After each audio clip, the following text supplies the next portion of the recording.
بسم اللہ الرحمن الرحیم والصلاة والسلام علی سید الانبیاء والمرسلین وعلی آلہ وصحابہ واہل بیتہ اجمعین۔ حمد و ثنا اللہ وحدہ لا شریک کے لیے جو واجب الوجود اور موصوف بذات ہے۔ بے حد درود و سلام امام الانبیاء خاتم الانبیاء شافع روز جزا محمد رسول اللہ صلی اللہ علیہ وآلہ وسلم کی بارگاہ بکس پناہ میں اور کریم آقا علیہ السلام کے وسیلہ جلیلہ سے اللہ وحدہ لا شریک کے سارے نبی دو عالم صلی اللہ علیہ وسلم کے تمام صحابہ، آپ کے ازواج مطہرات، اجداد پاک، اولاد اطہار، کریم آقا علیہ السلام کی ہر نسبت پہ بے حد درود و سلام۔ نہایت عالی مرتبت واجب الاحترام قائدین اہل سنت، جید علماء کرام، مشائخ عظام، ہم سب یہاں تعزیت کے لیے، درجات کی بلندی کی دعا کے لیے حاضر ہوئے ہیں، اور بالخصوص جناب جانشین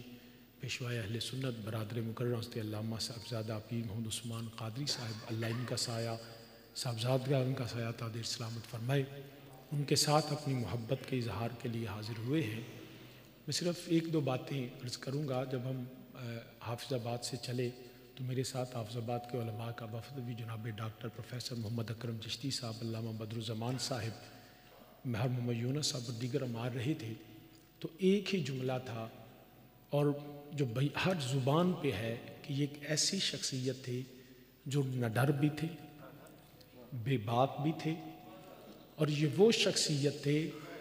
جو ہم نے جو حدیث سنی، جو ہم بزرگوں سے سنے کہ ہوتا ہے جی بندہ کمزور کے سامنے بات کرتا ہے،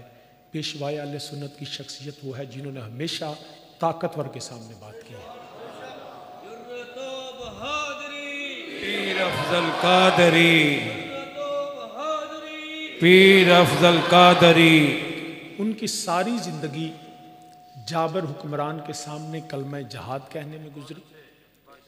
مجھے یاد ہے کہ کسی کے، اب تو ہر شخص بات کرتا ہے، جب جنرل پرویز مشرف تھا تو پورے پاکستان میں ایک ہی شخصیت تھی جس نے جی ایچ کیو کے سامنے جا کے احتجاج کیا، بے شک ان کا نام جناب قبلہ پیر محمد افضل قادری رحمۃ اللہ تعالیٰ علیہ ہیں۔ علی مرتبہ سامعین، ان کی شخصیت کے اتنے پہلو ہیں کہ ان کا علمی پہلو، ان کے روحانی پہلو، ان کے جو تحریکی پہلو ہیں، ان کی اپنی ذاتی زندگی ہے، وہ بڑی ایک منفرد زندگی ہے۔ باتیں بھی لوگ کرتے ہیں، کرتے رہیں گے، لیکن یقین کیجئے میں جب اپنے والد کریم، مجھے خود پیر صاحب نے بتایا کہ وہ جب بھی کبھی جیل جاتے تھے تو سب سے پہلے ان سے جیل میں ملنے میرے والد کریم آیا کرتے تھے، تو کہتے ہیں کہ جی میں حافظ آباد میں جب تشریف لاتے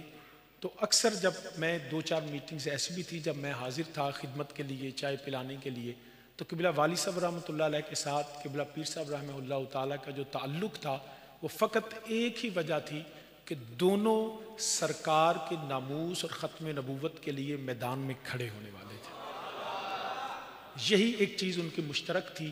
جن کی وجہ سے وہ تعلقات تھے۔ برادران اسلام، یقین کیجئے اب ہمارے پاس وہ شخصیات نہیں رہیں۔ جب بھی ان کے ہاں بیٹھتے تو ہر دفعہ ایک نیا پہلو گفتگو کا وہ ہمیں دیتے۔ جب بھی یہاں ہم حاضر ہوتے یا آپ تشریف لاتے، کوئی ایک مہینے پہلے ونی کے تارڑ میں حنین مدنی صاحب کے ہاں ان سے ملاقات ہوئی، اس وقت بھی ان کی طبیعت سخت ناساز تھی، لیکن وہ اس وقت بھی چاہ رہے تھے کہ ہم اہل سنت کے تحریکی معاملات اور جو آج کل کی جو قباحتیں پیدا ہو چکی ان کو کس طریقے سے حل ڈھونڈیں، اور وہ چاہتے تھے کہ میں اپنی جگہ پہ ایسے نوجوانوں کو تیار کر کے جاؤں جو میرے بعد بھی میرے عقیدے، میری فکر، میری سوچ اور وہی جو فکر رضا ہے، وہی جو تاجدار صداقت سے لے کے امام احمد رضا تک، اور وہی فکر آج مراڑیاں شریف سے ہمیں ملتی ہے، جس میں جزاک اللہ، جس میں جزاک اللہ، جس میں توحید باری تعالیٰ بھی، جس میں میرے نبی علیہ الصلوۃ والسلام کی ختم نبوت بھی، جس میں اصحاب رسول کے احترام بھی، جس میں اہل بیت رسول کی محبت بھی، جس میں اولیاء کی خدمات دینیہ بھی تھی۔ اور میں آخری بات اپنی بات کو کنکلوڈ کرتا ہوں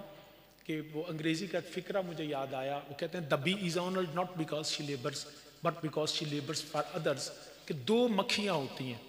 ایک شہد کی مکھی ہے، ایک عام مکھی ہے جس کو فلائی کہتے ہیں، اب دونوں کی محنت کو دیکھیں، ایک ہی طرح محنت کرتی ہیں، وہ بھی نکلتی ہے، بیٹھتی ہے، چلتی ہے، پرواز کرتی ہے، شہد کی مکھی بھی اسی طرح نکلتی ہے، اڑتی ہے، پھرتی ہے، کھاتی ہے، پیتی ہے، لیکن فرق ان میں یہ ہے کہ جو عام مکھی ہے اس کو مارنے کے لیے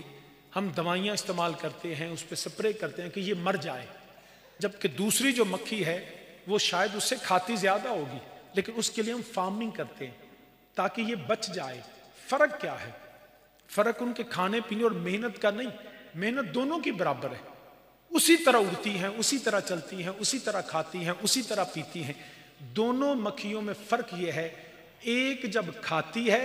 اور اگلتی ہے تو اگلتی ہے گندگی، جب دوسری کھا کے اگلتی ہے تو وہ اگلتی ہے بندگی۔ وہ شہد بناتی ہے جو نفع بخش ہے اور وہ جراثیم پھیلاتی ہے جو انسانوں کے لیے ضرر رساں ہے۔ یقین کیجئے علماء آئیں گے، تقریریں ہوں گی، تحریریں ہوں گی، قلم چلیں گے، جلسے ہوں گے، جلوس ہوں گے، مگر یہ فیصلہ آپ نے کرنا ہے کہ گندگی پھیلانے والا کون ہے اور بندگی کرنے والا کون ہے۔ Thank you very much.